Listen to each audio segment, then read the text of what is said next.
बिस्मिल्लाहिर्रहमानिर्रहीम। My name is Mohammad Arshad.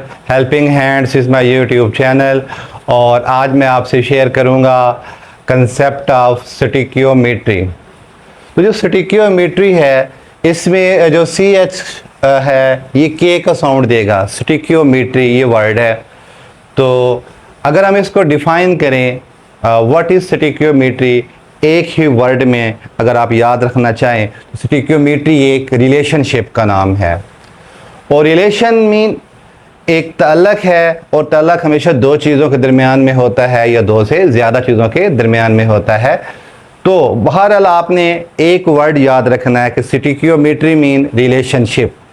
अब ये रिलेशनशिप किन दो चीज़ों के दरमियान में होता है और किस चीज़ का रिलेशनशिप होता है, मैं आपको एक सादा सी एग्जांपल के ज़रिए बताता हूँ। सपोज़ हमारे पास 1 किलोग्राम जो है मिल्क है, इसको हम यूज़ करते हैं और हम चाय बनाते हैं और हमारे पास चाय बनती है जी 4 कप बनते हैं किसके, चाय के। तो जो चीज़ यूज़ होती है वो रिएक्टेंट होता है और जो चीज़ पैदा होती है वो प्रोडक्ट होता है। तो यूज़ हमने किसको किया, मिल्क को। मिल्क हमारा रिएक्टेंट है और बनी क्या चीज़ है, क्या चीज़ पैदा हुई है, टी। तो टी हमारा प्रोडक्ट है। तो इसमें मिल्क और टी के दरमियान एक रिलेशनशिप है। क्यों? मिल्क एक रिएक्टेंट है, टी एक प्रोडक्ट है।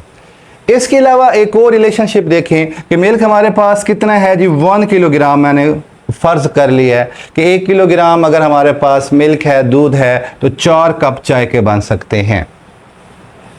तो अगर इस रिलेशन से हम ये देखना चाहें कि 2 किलोग्राम अगर मिल्क है तो कितने कप चाय के बनेंगे, अगर 2 किलोग्राम हमारे पास मिल्क होगा तो कितने कप जो है वो बनेंगे किसके, टी के। तो बात इसका आंसर बड़ा सिंपल सा है, कितना है जी 8 कप चाय के बनेंगे।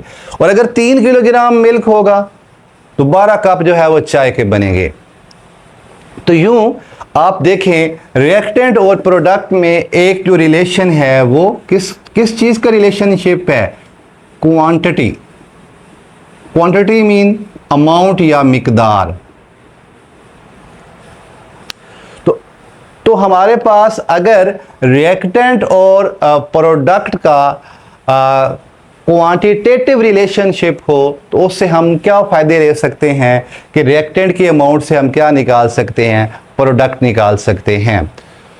तो ये जो रिलेशनशिप है एक अमाउंट का किस किस के दरमियान में, रिएक्टेंट और प्रोडक्ट के दरमियान में। मीन रिएक्टेंट की जो अमाउंट है, अगर हमें उस अमाउंट का आइडिया है, उस मिकदार का आइडिया है, तो हमें ये पता चल सकता है कि प्रोडक्ट कितनी मिकदार में पैदा होगा, कितनी क्वांटिटी के अंदर पैदा होगा।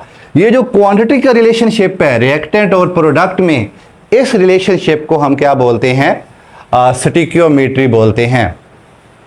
तो ये कौन सा रिलेशनशिप मैंने यहाँ पे बताया है, अमाउंट का या क्वांटिटी का।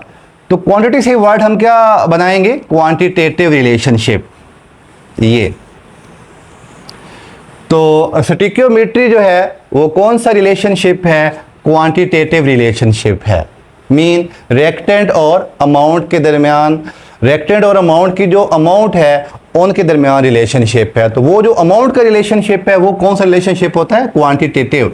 तो ये हमारे पास इस कंसेप्ट का पहला पार्ट है कि ये एक क्वांटिटेटिव रिलेशनशिप है और ये होता किसके दरमियान में है, रिएक्टेंट और प्रोडक्ट के दरमियान में होता है। तो ये दूसरा पार्ट है कि ये बिटवीन होता है रिएक्टेंट एंड प्रोडक्ट।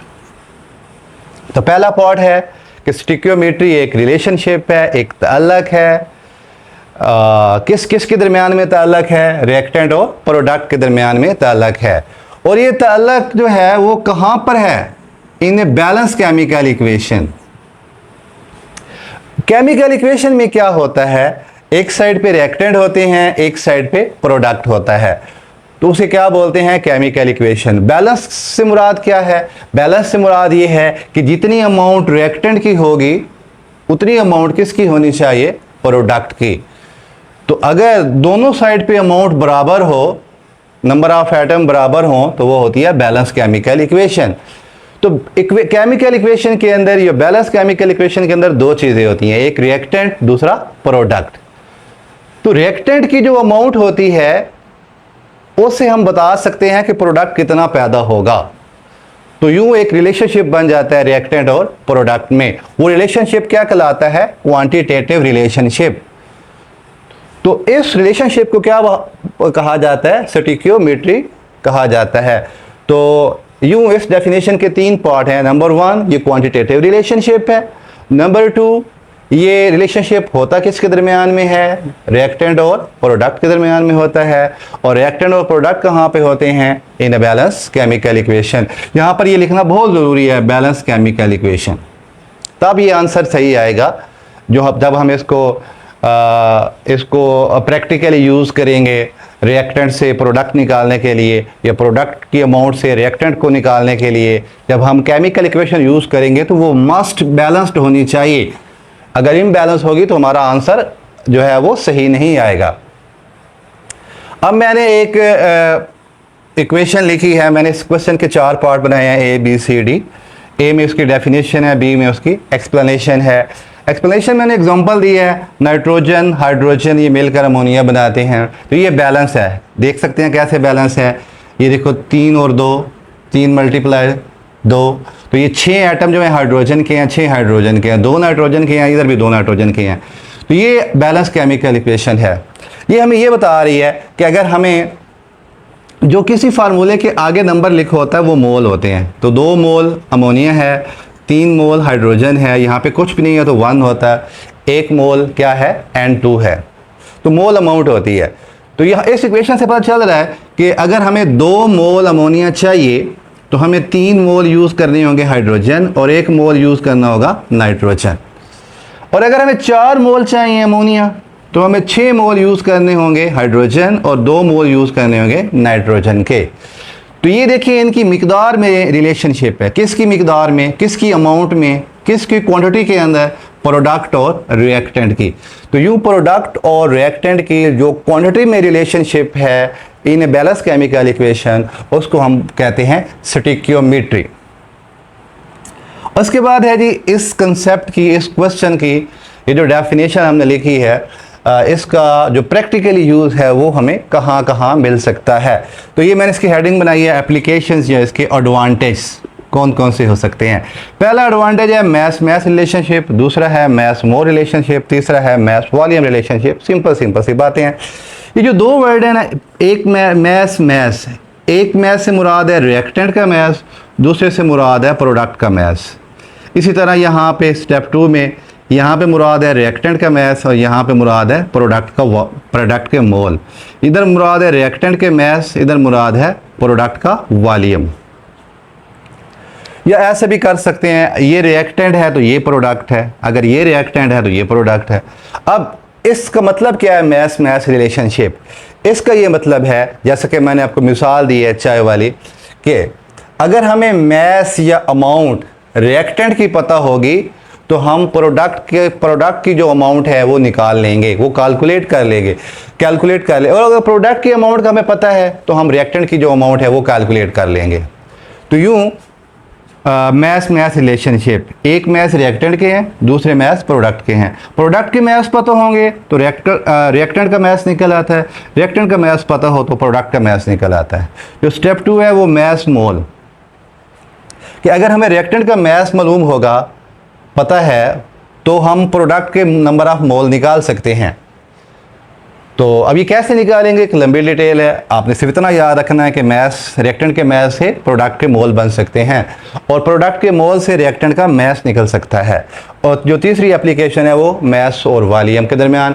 अगर हम रिएक्टेंट या प्रोडक्ट में से किसी एक का मैस पता होगा तो वॉल्यूम निकल आएगा, अगर वॉल्यूम का पता होगा तो मैस कैलकुलेट हो जाएगी। उसके बाद इसका आखिरी पार्ट है कंडीशंस।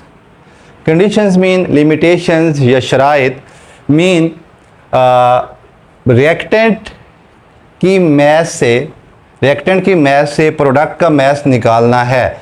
तो इस कैलकुलेशन के दौरान कौन सी बातें ऐसी होंगी जो तयशुदा होंगी। अगर उनमें से तयशुदा बातें नहीं होंगी तो हमारा आंसर ठीक नहीं आएगा। नंबर 1 ये है कि all reactant are completely converted into products. हमें पता है कि एक कप, इसको मैं समझाने के लिए आपको दोबारा इस एग्जांपल की तरफ आता हूँ। ये सादा सी है। अगर 1 किलोग्राम दूध से, मिल्क से 4 कप चाय के बन सकते हैं तो 2 से 8 बनने चाहिए। लेकिन उस वक़्त जब वो पूरा का पूरा 2 किलोग्राम आप यूज़ करो चाय बनाने में, टी बनाने में, तो फिर तो 8 कप बन जाएंगे। अगर आप ऐसा है कि आप 2 किलोग्राम जो दूध है वो चूल्हे के ऊपर रख के अपने किसी काम में बिज़ी हो गए हैं, आप भूल गए हैं, तो वो तो सारा दूध जो है वो उबल उबल के नीचे गिर जाएगा या वो ड्राई हो जाएगा, तो 8 कप तो नहीं बनेंगे। तो इसलिए क्योंकि आपने दूध ज़ाया कर दिया। तो ऐसा नहीं करना, जो रिएक्टेंट है वो सारा का सारा प्रोडक्ट में कन्वर्ट होगा तो आपका आंसर ठीक आएगा, अदरवाइज आंसर ठीक नहीं आएगा। तो ये हम फिक्स कर देते हैं कि all reactant are completely converted into product, तो तब सही अमाउंट निकल आती है प्रोडक्ट की, अदरवाइज नहीं निकलती।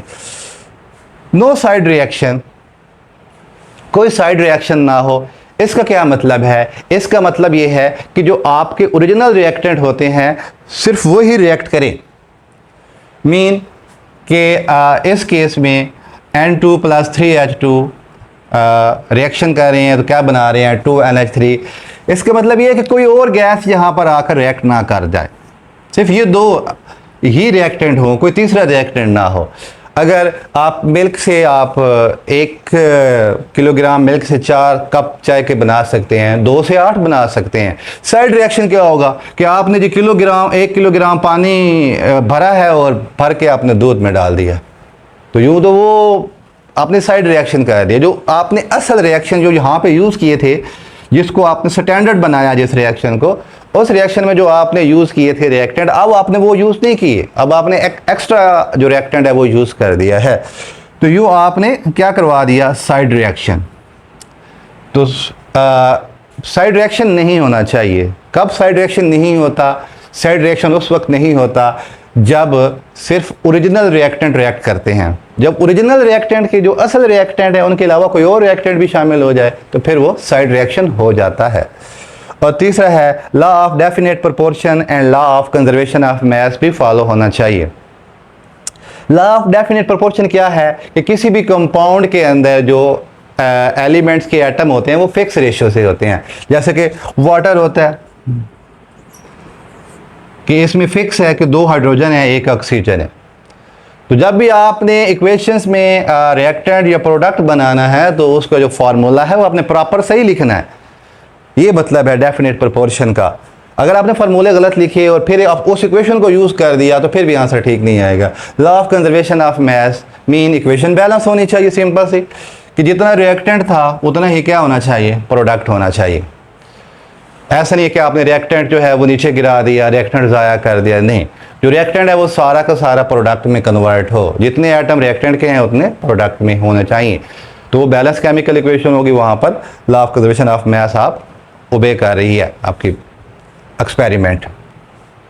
तो ये था जी स्टिक्योमेट्री का कंसेप्ट। मैं सिंपल 1 मिनट में रिवाइज करवा देता हूँ। ये एक रिलेशनशिप है और रिलेशनशिप भी कौन से वाला है? क्वांटिटेटिव, अमाउंट का रिलेशनशिप है। और है किसके दरमियान में? रिएक्टेंट और प्रोडक्ट के दरमियान में है। और ये कहाँ पे मिलता है? हमें इन्हें बैलेंस केमिकल इक्वेशन में मिलता है। और इसकी एडवांटेज क्या हैं कि हमें रिएक्टेंट का मास पता हो तो प्रोडक्ट का मास निकल आता है, या मोल या वॉल्यूम निकल आते हैं। और इस कैलकुलेशन के दौरान ये 3 चीज़ें लिमिटेशंस हैं।